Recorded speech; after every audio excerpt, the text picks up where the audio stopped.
10 primeiros versículos da palavra de Deus, que essa passagem faz tempo no meu coração, irmãos, e eu não posso deixar de entregar, né? Às vezes a gente estuda, medita e o Espírito Santo insiste conosco numa determinada mensagem, às vezes a gente reluta, né? Mas dura coisa é lutar contra a vontade de Deus, né? Abra comigo aí, Lucas 17, versículo 1 até o versículo 10. Depois da leitura, nós vamos fazer uma oração, você se assenta e, por gentileza, deixa a sua Bíblia aberta, irmãos.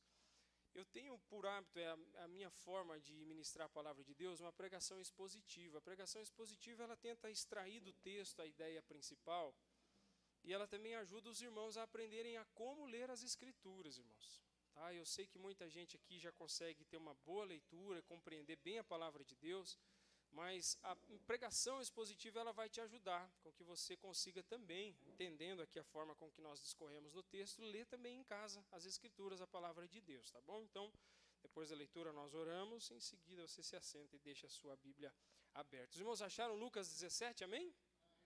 Que diz assim: Jesus disse aos seus discípulos: é inevitável que existam pedras de tropeço, ou algumas traduções, escândalos. Mas ai de quem é responsável por elas. Seria melhor para esse que uma pedra de moinho fosse pendurada ao seu pescoço e fosse atirado no mar, do que fazer tropeçar um destes pequeninos. Tenham cuidado, se o seu irmão pecar, repreendam. Se ele se arrepender, perdoe-lhe. Se pecar contra você 7 vezes num dia, e 7 vezes vier para lhe dizer, estou arrependido, perdoe-lhe. Então os apóstolos disseram ao Senhor, aumenta-nos a fé. Ao que o Senhor respondeu, se vocês tiverem fé, como um grão de mostarda, diriam a esta amoreira, arranque-se e transplante-se no mar, e ela obedeceria. Qual de vocês, tendo um servo ocupado na lavoura ou em guardar o gado, lhe dirá quando voltar do campo, vem agora mesmo e sente-se à mesa? Não é verdade que, ao contrário, lhe dirá, prepare o meu jantar, apronte-se e sirva-me enquanto eu como e bebo, depois você pode comer e beber? Será que ele terá de agradecer ao servo por ter feito o que lhe havia ordenado? Assim também vocês, depois de terem feito tudo o que lhes foi ordenado, digam, somos servos inúteis, porque fizemos apenas o que deveríamos fazer. Amém, irmãos? Curva a sua cabeça e vamos orar. Pai querido, neste momento, Senhor, junto com a Tua igreja, nós vamos meditar nessa porção das Escrituras, Senhor. Com aquele coração que crê na palavra do Senhor, que ela é a Tua palavra, Senhor.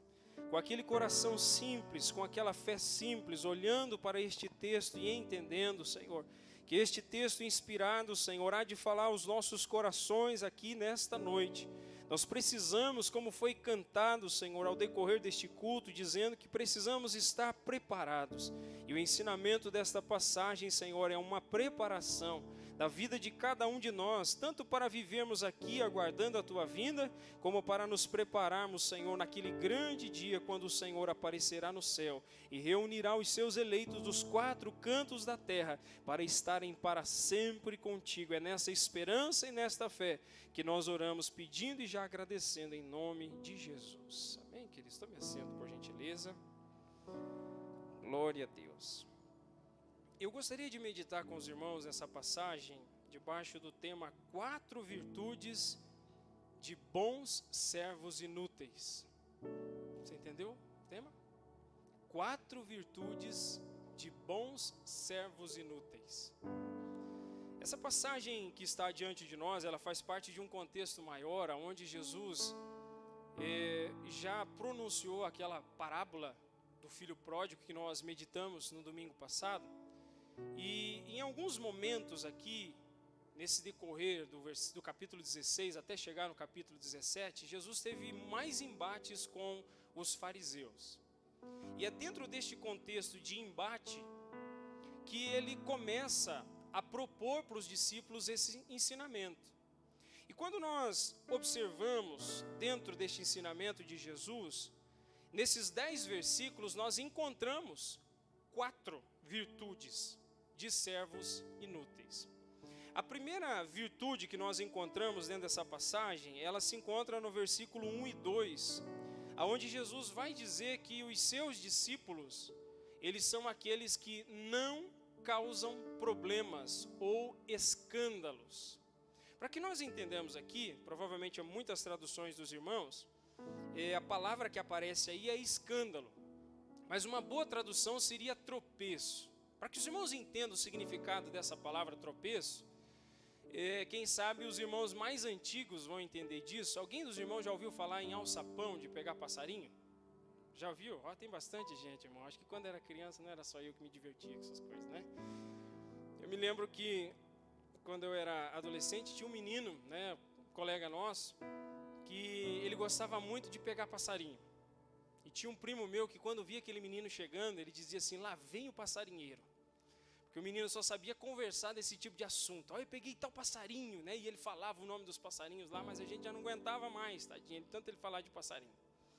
E aí, quando as pessoas, né, os antigos geralmente iam fazer isso, né, de pegar esses passarinhos, hoje em dia é taxado como crime, né, fazer esse tipo de situação, mas eu sei que tem gente que faz as escondidas aí pelas chácaras e fazendas. Mas você pegava aquele alçapão e você abria aquela tampinha e colocava, né, uma madeirinha geralmente, e colocava uma cordinha lá na frente, alguma coisa assim. Para quem não conhece o alçapão, é como se fosse uma ratoeira, só que uma caixinha fechada, porque se você tentar pegar uma ratoeira, um pássaro com a ratoeira, você vai matar ele, né? Mas esse alçapão era uma isca que era colocada ali dentro, e quando o pássaro entrava para comer, geralmente ele batia naquela madeirinha, baixava a tampinha e ele era capturado ali dentro. E essa palavra aqui, tropeço, ela descreve um alçapão, algo que é colocado propositalmente para pegar alguém em algum tipo de armadilha.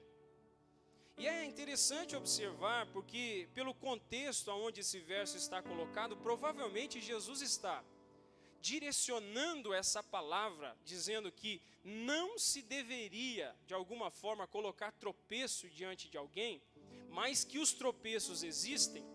Jesus estava dizendo em boas palavras para nós aqui: ai das pessoas que pecam e induzem pessoas à prática pecaminosa.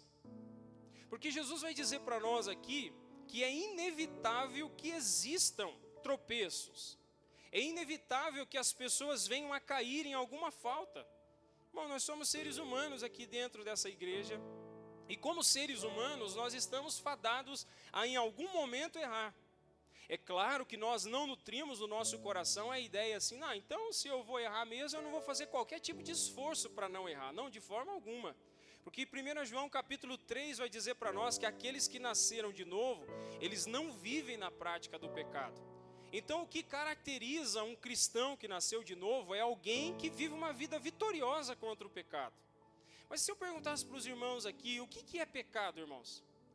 Alguém de vocês já tentou fazer uma lista da Bíblia toda, para poder colocar naquela lista ali todos os pecados que a Bíblia diz? Tem algum Caxias aí que tentou fazer isso aí? Pegou aquele negocinho e tentou escrever ali? Provavelmente nós conhecemos aqueles que são mais expressivos, né? Não adulterarás, não dirás falso testemunho, aqueles que estão contidos dentro dos 10 mandamentos. Mas basicamente, pecado é todo tipo de transgressão contra a lei do Senhor. Isso está registrado em 1 João 3 e 4. O pecado é a transgressão da lei de Deus. E quando nós olhamos diante dessa situação, Jesus primeiramente ele está direcionando aos fariseus, porque os fariseus tinham uma atitude extremamente hipócrita de causar dificuldades para as pessoas se aproximarem de Deus.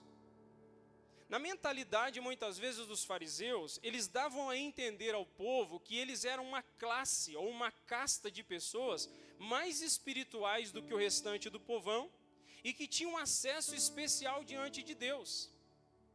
E eles, por serem religiosos, homens supostamente separados, né, para servirem a Deus, eles nutriam esse tipo de atitude e eles tinham uma impostação, né, uma forma de se colocar diante do povo que demonstrava essa atitude arrogante deles. E é muito precioso perceber que o Senhor Jesus, ele conhecia profundamente os segredos dos corações das pessoas. Eu já disse para os irmãos várias vezes aqui que é muito fácil, irmãos, nós enganarmos uns aos outros. É muito fácil nós darmos uma expressão facial, conversando e sorrindo com as pessoas, e muitas vezes escondemos aquilo que realmente acontece, aquilo que realmente se passa nos nossos corações. Mas ter um coração sincero, ter um coração que não tem qualquer tipo de desvio, um coração que, mesmo que tenha dificuldades, sabe expressar essas dificuldades. Não é alguém que tenta esconder alguma coisa, mas é alguém que é uma carta aberta, que se coloca diante das pessoas. Essa pessoa, ela se sente feliz por aceitar, mas ela não tenta se esconder quando erra.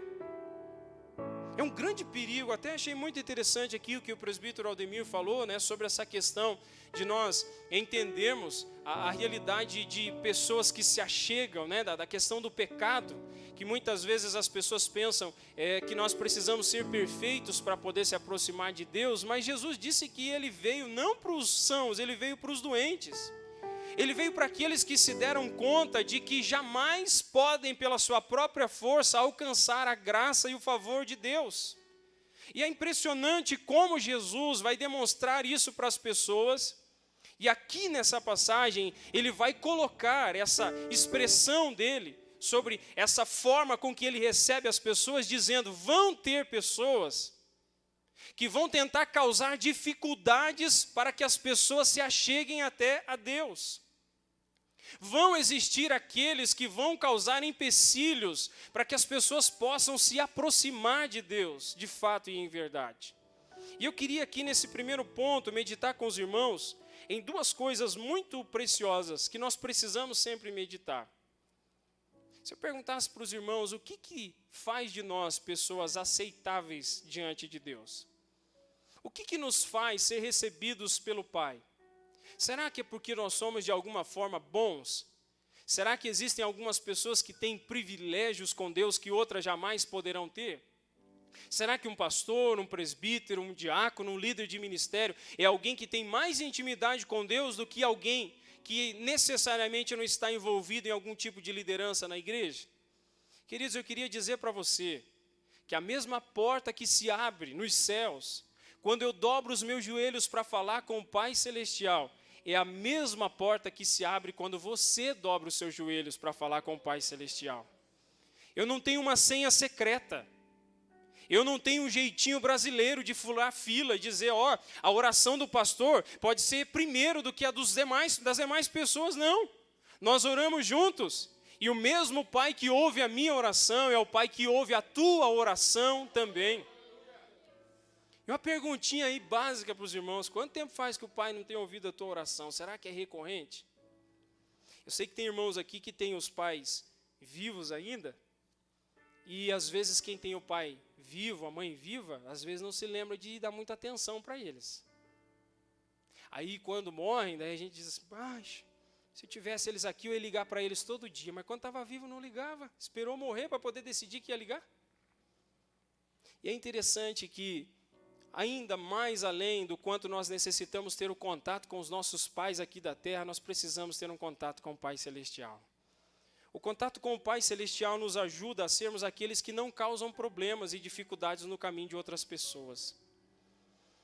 Existe uma forma de nós causarmos problema para as outras pessoas quando nós temos um coração extremista, quando nós somos legalistas. Quando nós achamos que nós somos o padrão medida daquilo que Deus deseja das pessoas. Quando nós achamos que as pessoas têm que fazer aquilo que eu faço, dizer aquilo que eu digo, vestir aquilo que eu visto, ler aquilo que eu leio, fazer as coisas que eu faço. Mas você sabe o que é a grande dificuldade que nós encontramos? Se eu tentar fazer alguém ser parecido comigo, eu vou copiar tanto coisas boas, mas também as coisas ruins. Vocês já perceberam que a gente pode se esforçar ao máximo na educação dos nossos filhos dentro de casa, mas sempre vai ter um hábito ruim nosso que eles vão pegar também? Se a gente for uma pessoa assim, vou citar um exemplo, se a gente é meio barulhento dentro de casa, eu às vezes estou falando dentro do carro, vou dedurar minha esposa aqui agora, depois ela briga comigo em casa. Às vezes eu estou falando dentro do carro, a gente está voltando do serviço, eu gosto de conversar com ela, e às vezes eu deixo uma frestinha assim, da janela do carro aberta, mas irmãos, que provação é aquilo? É caminhão passando, e gente buzina, né? E aí eu estou conversando com ela, quando eu vejo que não, eu estou gritando dentro do carro. Se alguém olha, irmãos, aquela cena ali, vai achar que está brigando com a mulher. Mas eu estou tentando falar com ela, mas o camarada que está passando ali, está buzinando na orelha. Eu estou tentando conversar com ela, eu vou falando dela, daqui a pouco ela assim, amor, dá para falar um pouquinho mais baixo? Aí dá aquela murchada, você fala, puxa vida, eu estava no embalo agora, né?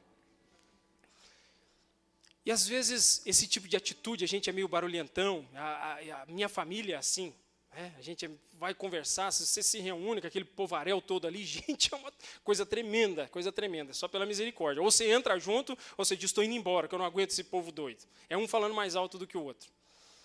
E aí as nossas crianças vão crescendo junto, o que vai acontecer com eles? Eles vão ser bem silenciosinhos, né? Aí você está conversando com o povo ali, daqui a pouco vem aquele grito gigante, alto. Porque eles pegam. É inevitável que isso aconteça. É por isso que eu acho profundamente interessante que o ensino das Escrituras para nós é que nós não devemos ser o padrão de vida para outras pessoas, mas o padrão é Jesus Cristo.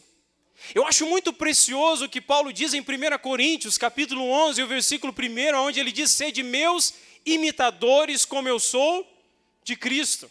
Vocês vão saber o que é interessante? Eu já pensei muitas vezes assim, olha, eu acho que é muita arrogância dizer que alguém tem que ser meu imitador como eu sou de Cristo. Mas se você for pensar, é isso que Deus deseja em alguma forma. Só que o grande problema é que nós, muitas vezes, nos tornamos o padrão perfeito para outras pessoas e nós não imitamos a Cristo. A grande questão que as Escrituras vão dizer para nós, que nós podemos e devemos sim influenciar pessoas. É interessante, se você não teve a oportunidade de ler, leia um livro chamado Discipulado, do pastor Mark Dever. Irmãos, é menos de 100 páginas, eu aconselho toda a igreja a ler. E se todo mundo ler, pensa na alegria que eu vou ficar. Dentro desse livro, ele diz assim, que a questão não é se vamos influenciar, mas como vamos influenciar.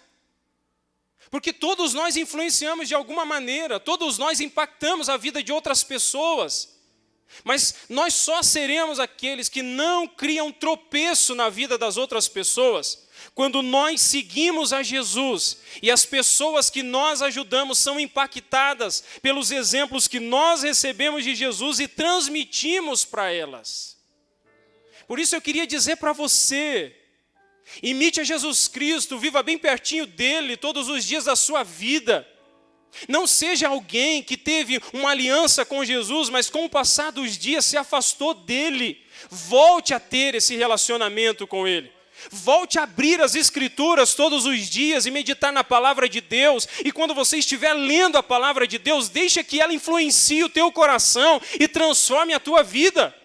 Você pode estar perguntando, mas qual que é o segredo de uma vida abundante? Qual o segredo de uma vida feliz? Qual é o segredo de uma vida onde eu possa enfrentar as dificuldades, as lutas, as provações, a doença, a falta de dinheiro, as circunstâncias desse mundo? Como que eu posso enfrentar e ainda assim permanecer de pé? Você só permanece de pé se você estiver fundamentado na rocha que é Jesus Cristo. Se o seu prazer estiver na lei do Senhor e na lei do Senhor, você meditar de dia e de noite, aí sim você será como árvore plantada junto a ribeiro de águas que dá o seu fruto na estação própria e as suas folhas não murcham e elas não caem. Como eu desejo isso, irmão. Eu quero te incomodar. Enquanto eu for pastor dessa igreja aqui, eu vou te incomodar. Eu quero ver você fluindo na graça de Deus. Eu quero ver você a cada dia se tornando tudo aquilo que Deus te criou para ser. Eu quero ver a cada dia e ouvir os testemunhos, como eu tenho me alegrado, irmãos, a cada dia de ver o que Deus tem começado a fazer nesse lugar. Se você tem olhos espirituais, você tem percebido o que Deus está fazendo. Um povo que está começando a se movimentar, e amando, e servindo, e cuidando, e se preocupando, um povo que está centrando o coração na pessoa de Jesus Cristo. E aí, volta e meia, eu vejo os irmãos visitando alguém, a casa de alguém, orando com alguém, se preocupando e procurando e dizendo, olha, nós podemos adotar pessoas para ajudar, para discipular, para caminhar com elas. Queridos, esse é o caminho do que Deus deseja. Se você não tem enxergado o que Deus tem feito e continuará fazendo aqui, em nome de Jesus, eu peço que Deus abra os teus olhos espirituais e tire todo tipo de contrariedade do teu coração e da tua mente, para que você veja que esta obra não é a obra do pastor Eliel, não é a obra dos presbíteros, dos diáconos, dos líderes, mas é a obra de Jesus Cristo, através da sua igreja. É isso que Ele deseja de nós. Então, bons discípulos, bons servos, primeiramente são aqueles que não causam problemas. São aqueles que trazem soluções. Bons discípulos não causam problemas, eles trazem soluções. O segundo ponto que nós olhamos aqui é porque, no meio dessa questão de tropeços que Jesus está dizendo, provavelmente, alguém pode tropeçar e entristecer outra pessoa. Então, se nesse primeiro ponto nós não causamos problema, no segundo nós aprendemos a resolver esses problemas. Deixa eu fazer uma pergunta para os irmãos aqui. É fácil conviver junto um com o outro, irmãos? A gente tem desentendimentos, a gente acaba muitas vezes não concordando com todas as coisas. Acontece isso, não? Existe alguma igreja perfeita no mundo? Se existir, não vão para lá, senão nós vamos estragar ela. Não existe, irmãos. O grande desafio da igreja é aprender os diferentes viverem juntos. Nós vamos conviver aqui, já estou 2 anos com os irmãos. E muitas coisas você não vai concordar comigo, coisas secundárias. E tem coisas que eu não vou concordar com você. E eu tenho visto muitas vezes a igreja de Cristo se dividindo por coisas tão pequenininhas e tão banais. Se você estudar a história da igreja, você vai ver que por coisas tão ínfimas, um grupo de irmãos começou a não seguir mais junto com aquele grupo de irmãos por causa de coisa pequena. Vou dar um exemplo para os irmãos aqui. Um grupo lia ali em Atos dos Apóstolos a respeito do batismo em águas. E uns diziam assim que o batismo em águas tinha que ser feito por aspersão. Pegar a água e jogar na cabeça das pessoas, e ali a pessoa estava batizada. E os outros diziam, não, tem que ser por submersão, tem que descer a pessoa dentro da água, tem que imergir ela ali dentro e depois trazer ela de volta. E a contenda foi tão grande que dividiram a igreja.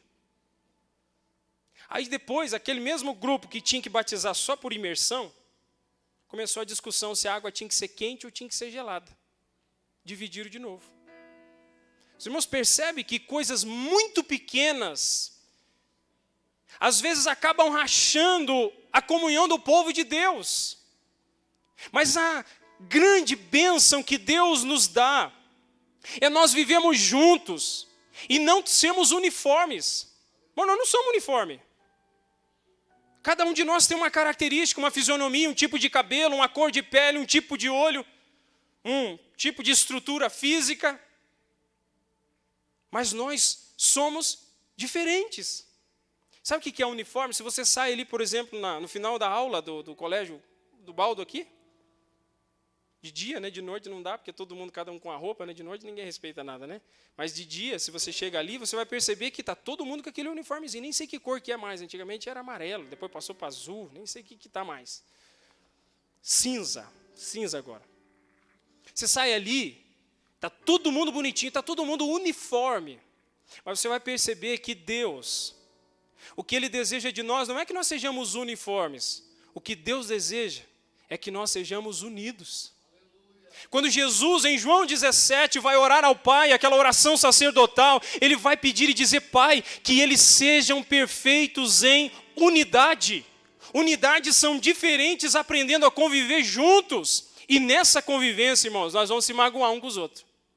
O que eu já saí de culto, graças a Deus, hoje, tenho convivido com gente muito abençoadora, mas o que eu já saí de culto ao longo da vida, entristecido com pessoas. Você não saiu, não?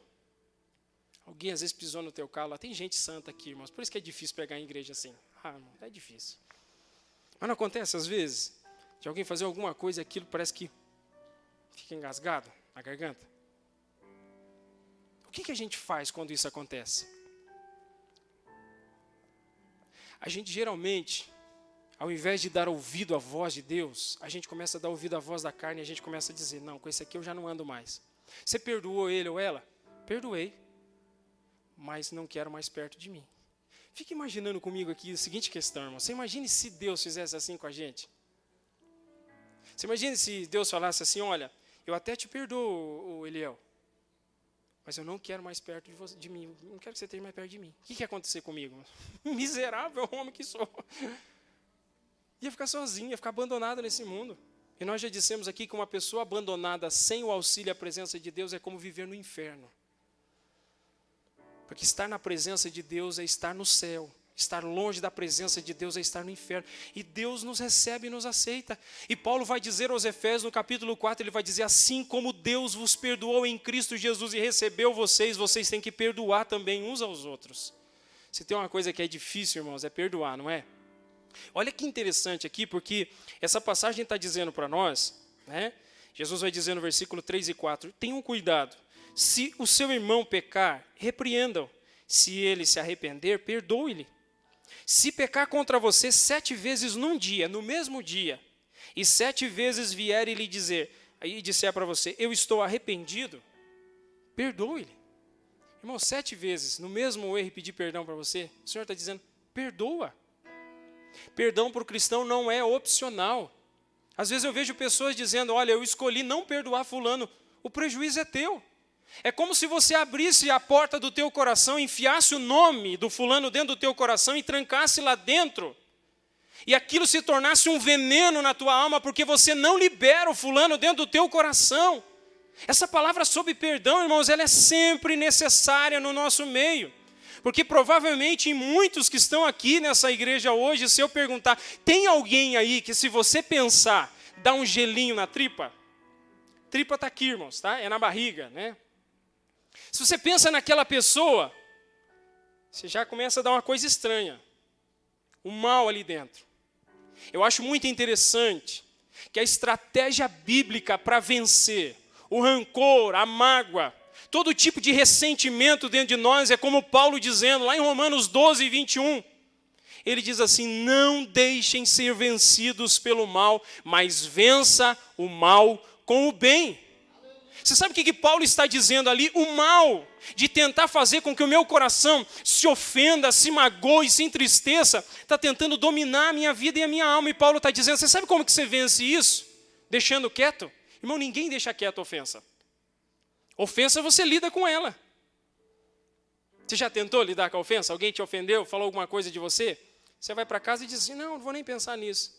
Aí você está na agitação ali, fazendo a atividade do lar. Aí quando você deita na cama, agora eu vou dormir. Não parece que surge aquilo lá de novo, irmãos? Parece que é uma incomodação, não parece? Aí você faz de tudo para poder dormir, vira para um lado, vira para o outro. Quando consegue pegar no sono, maravilha, dormiu. Quando acorda, a ofensa está ali de novo. Não é assim que acontece? Só que eu queria dizer para você que a lição bíblica não é tentar esquecer a ofensa, é enfrentar ela. E não é revidar a ela, é devolver o mal fazendo o bem. Oh, queridos, isso é remédio de Deus para o nosso coração. Eu sei que muitas pessoas estão paradas e estacionadas, estão frias, estão indiferentes, vêm nos cultos, não ouvem mais o Espírito Santo falar com ela, está insensível, os louvores são cantados, e muitas vezes por detrás deste coração existem mágoas que precisam ser tratadas. Existem pessoas que precisam ser liberadas do teu coração, e por isso eu te digo nesta noite, libera hoje em nome de Jesus. Abre o teu coração e deixa essa pessoa ir embora. Ir embora, não para ela ir embora da tua vida, não ir embora do teu coração, com aquela mágoa, com aquele ressentimento, mas eu quero em nome de Jesus dizer para você agora, a partir de hoje, comece a pensar como eu posso fazer o bem para ela. Mas ela me ofendeu 7 vezes no dia, e o Senhor Jesus está dizendo, se vier 7 vezes no dia, arrependido, perdoe-lhe. Você sabe o que é interessante aqui? Que você vai ler a passagem, e a partir do versículo 5 e 6, olha o que os discípulos dizem para Jesus. Então os apóstolos disseram ao Senhor, aumenta-nos a? Aumenta-nos a? Por que eles não disseram aumenta-nos o amor? A gente dizer, ó, estamos juntos, viu? Perdoei você. Por que não é aumentar o amor? Precisa ter fé para perdoar, irmãos. Você precisa ter uma atitude de crer naquilo que o teu Senhor pediu para você. Não é questão de dizer, mas eu não estou sentindo. Irmão, se você esperar a tua vida espiritual fluir porque você está sentindo ou deixando de sentir, você não tem vida espiritual. Quantas vezes eu vou tentar orar e ler a Bíblia, irmãos? E eu não estou com a mínima vontade de fazer aquilo ali. Porque tem gente que acha, né? Deve ser o hobby. Todo mundo gosta de fazer. Subiando de alegria na hora de fazer. Mas às vezes você chega diante das Escrituras ali e parece que tem uma negatividade no teu coração. Na hora de fazer a oração, você não está com o mínimo de vontade de fazer aquilo ali. Você não está com aquele amor. E é tão engraçado, irmãos. Às vezes a gente pode estar aqui num culto maravilhoso. Toda a igreja sentiu a presença de Deus, se alegrou, navegou na presença do Senhor Jesus. Parece que quando a gente dorme e acorda de novo, parece que resetou tudo. Você fica tentando assim dizer, Senhor, cadê aquele sentimento gostoso do coração? Senhor, aquilo que eu senti ontem, sabe? E é interessante que o Senhor vai dizer para nós que a busca por Ele é diária. Você sabe do que eu me lembro quando eu penso nisso? Eu lembro daquele maná, que era dado para o povo de Israel todos os dias. O Senhor disse assim, o maná será dado para vocês quando cair o orvalho, o maná, o pão do céu. Vai cair também, vocês colham ele e colham o suficiente para o dia. Porque vocês não podem guardar aquilo que juntaram hoje para amanhã, porque vai criar bicho e cheirar mal. E teve gente, irmão, do povo de Israel que quis guardar o maná? Por que eles guardaram o maná? Os irmãos sabem dizer? O maná caiu, o Senhor diz, pegue o que você vai comer no dia. E coma e consuma durante todo o dia. Não deixe nada dentro de casa do maná, porque senão vai criar bicho e vai cheirar mal. Você sabe o que está por detrás disso? Incredulidade. Falta de fé. Porque fica aquele pensamentinho assim, tá, mas e se eu pegar só para hoje? Vai que amanhã dá algum congestionamento no céu e o maná não cai. Vai que acontece alguma coisa e Deus esquece de enviar o maná. Oh, queridos, Ele é aquele que diz, ainda que uma mãe se esqueça do filho que amamenta, eu todavia não me esquecerei de ti. É no outro dia, quando nós estamos ali buscando a Deus e colocando diante dEle o nosso coração, meditando na sua palavra e estando em oração, mesmo muitas vezes sem desejar muito, mas dizer, Deus, ainda que eu não esteja sentindo a necessidade, eu sei que eu preciso do alimento do céu. Eu sei que eu necessito do alimento da Tua graça sobre a minha vida. Eu preciso de Ti, Senhor. Eu necessito da Tua graça no meu coração, invadindo e tomando conta de mim. E aí naquele momento ali, você vai fazer, irmãos, uma coisa aqui que eu vou falar para os irmãos aqui, necessária na oração. Autoexame, irmãos. Não deixe de fazer um autoexame do teu coração na oração. Porque tem gente que se esquece, irmãos, daquele momento de confissão, quando a gente começa a colocar diante de Deus aquilo que deu errado, que deu ruim mesmo. A gente falhou, a gente errou, pensou, alimentou determinada coisa dentro do coração, tem que ser feito diante do Senhor Jesus. Você sabe o que isso vai te ajudar? A viver uma vida de humildade. Todo mundo, irmãos, que só fica olhando para cima, eita, é glória, eita, maravilha. Eu só fico olhando as bênçãos, eu estou fluindo e tal. Se a pessoa não olha para dentro do coração, examinando através das Escrituras, ela começa a se tornar arrogante, porque ela não consegue ver aquilo que existe nela. Lembra que eu disse para os irmãos aqui que a palavra temor nas Escrituras, ela tem a ver um conhecimento profundo de quem somos e de quem Deus é? O conhecimento de quem nós somos nos humilha, irmãos. Eu não sei você, mas quando eu olho para mim, eu vejo que eu sou um tapado. Eu começo a olhar para o meu coração e eu tenho medo de mim mesmo e vergonha de mim mesmo, porque eu percebo que aquilo que eu sou em mim mesmo não vale de nada. Mas aí eu começo a olhar para Ele, aleluia, e eu começo a perceber que quando Ele está em mim, Ele é tudo em mim. Ele é meu Senhor, Ele é o meu Salvador, Ele é o meu resgatador, é aquele que deu a vida por mim, para que hoje eu possa viver uma nova vida e experimentar essa nova vida de desfrute na presença dEle. Aleluia. Ele vive em você, irmão? A vida dEle está pulsando aí dentro? O meu desejo é que possa queimar no teu coração a presença de Deus. Eu não sei o que está te impedindo de fluir mais na graça de Deus. Eu não sei aonde que está entupido aí dentro do coração. Se tem algum pensamento errado dentro da mente. Se tem algum sentimento errado dentro da mente. Se tem algum tipo de perdão que deve ser liberado. Mas eu quero dizer para você, deixa fluir a graça de Deus através do teu coração. Deus quer te usar poderosamente neste mundo. Você é um servo de Deus, é uma serva do Senhor Jesus, é um representante do reino de Deus, mas deixa fluir a graça de Deus através de você. Porque Jesus está dizendo para nós aqui, ensinando-nos, que o que falta para nós é fé. E veja que coisa interessante, olha só. E os discípulos dizem assim, Senhor, aumenta-nos a fé. O que eles estão pensando? Nós temos que ser gente de uma fé grande. Mas olha o que Jesus responde. Ao que o Senhor respondeu, se vocês tiverem fé como um grão de mostarda, diriam a essa amoreira, arranque-se e transplante-se no mar, e ela obedeceria. Vamos tentar entender o que Jesus está dizendo aqui. O grão de mostarda é uma das menores sementes existentes. E quando você planta aquela semente de mostarda, ela se torna uma grande hortaliça. Né? Até alguns não sabem o porquê que das hortaliças, ela é que torna assim, né, quase como se fosse uma árvore, algo maior, né, do que geralmente. Você pega uma alface ali plantado, é aquele buchinho no chão, né? Mas a mostarda ela já dá mais alta, mas é uma sementinha muito pequenininha. E Jesus está dizendo assim, se vocês tiverem uma fé do tamanho de um grão de mostarda, vocês podem dizer, olha a planta que ele diz, a amoreira. A amoreira nos dias de Jesus era a árvore com as raízes mais profundas e mais difíceis de ser arrancada. Difícil de você, por exemplo, você tem uma amoreira no quintal e tinha que tirar aquela árvore, era um trabalho gigantesco, porque ela dava raízes fortes, era muito difícil de arrancá-la. E os discípulos conhecem essa árvore. E Jesus está dizendo, se vocês tiverem uma fé pequenininha que seja, como o tamanho de um grão de mostarda, vocês podem dizer para essa árvore difícil de ser arrancada do lugar, saia daí e se plante no mar. E ela vai sair daí e vai ser plantada. O que Jesus está ensinando aqui, irmãos?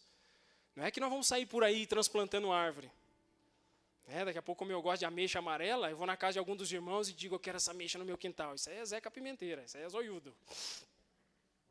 O que Jesus está ensinando aqui é que uma sementinha de mostarda ela pode ser pequena, mas ela tem vida suficiente para transformar-se numa hortaliça grande. Queridos, não é o tamanho da nossa fé que diz respeito ao quanto nós conseguimos vencer e perdoar pessoas, mas é o quanto ela é genuína em Jesus Cristo. Às vezes eu vejo cristãos que acabaram de receber Jesus Cristo no coração, mas eles têm uma fé simples dentro do coração. Por exemplo, você chama alguém que acabou de receber Cristo no coração, você diz assim, olha, eu vou orar por essa tua enfermidade, você crê que Jesus pode curar você? Ele diz, eu creio sim. Aí às vezes você pega um de nós meio calejadão, que nasceu meio dentro da igreja, o irmão diz assim, eu vou orar por você e eu creio que Deus pode curar você. Vamos ver. Às vezes parece que nós somos uma sementona cheia de fé, mas às vezes não é uma semente genuína. O que Jesus está dizendo pode ser uma fé pequenininha, mas se ela for genuína, ela vai prosperar. Aleluia. E como Jesus está dizendo aqui, o que nós precisamos é perdoar, irmãos. Perdoar. As 4 virtudes dos servos inúteis, os bons servos inúteis. Primeiro nós vimos aqui que eles não causam problemas. O segundo que nós vimos aqui é que eles perdoam. O terceiro é que eles têm uma fé genuína, não é pelo tamanho da fé, mas é uma fé genuína. E o quarto ponto é que eles obedecem. E aqui eu quero finalizar essa mensagem. O porquê servos inúteis? Porque Jesus vai dizer do versículo 7 até o 10, vamos entender aqui, ele diz, qual de vocês, tendo um servo ocupado na lavoura, ou em guardar o gado, lhe dirá quando ele voltar do campo, venha agora mesmo e sente-se à mesa. Vamos tentar entender aqui o seguinte. Muitos dos moradores de Israel, até as pessoas de condição inferior, sempre tinha pelo menos um servo dentro de casa. Era um escravo que ficava à disposição da pessoa para fazer o serviço doméstico. Então eles sabem do que Jesus está dizendo. Então ele está dizendo, qual de vocês, tendo um servo que está lá fora, ocupado em guardar o gado, e quando ele voltar do campo, você não vai dizer para ele assim, vem agora mesmo e sente-se à mesa. Ninguém fazia isso, de dizer assim, meu servo, vem aqui comer comigo, e depois você faz o serviço aí, faz as coisas. Não, eles diziam assim, venha, prepara a minha comida, põe a minha mesa, eu me alimento, e depois que eu me alimentar, você vai e se alimenta também. E Jesus vai dizer, será que esse servo depois, versículo 9, será que ele terá de agradecer ao seu servo depois de haver feito de colocar a mesa?